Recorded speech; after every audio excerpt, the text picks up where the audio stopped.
अच्छे दिनचं स्वप्न दाखवून चुनावी जुमला म्हणणं ही लोकशाहीची क्रूर चेष्टा असल्याची टीका शिरूरचे एनसीपी उमेदवार डॉक्टर अमोल कोल्हे यांनी केले। रायगड लोकसभा मतदारसंघातील राष्ट्रवादी काँग्रेसचे उमेदवार सुनील तटकरे यांच्या प्रचाराचा शुभारंभ महाडच्या चांदे क्रीडांगणावरती डॉक्टर अमोल कोल्हे यांच्या हस्ते पार पडला आणि जनतेला दिलेली आश्वासनं पाळण्यामध्ये अपयश आल्यानंतर ते मान्य करण्याची नैतिकता नाही।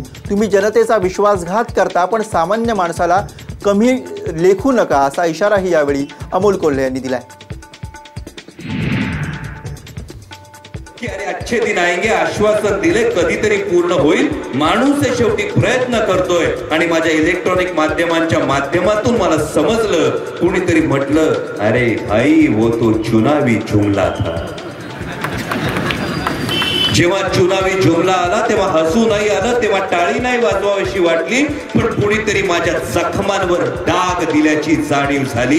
जनतेला इतकं किरकोळीत काढू नका, कारण don't under estimate the power of common man.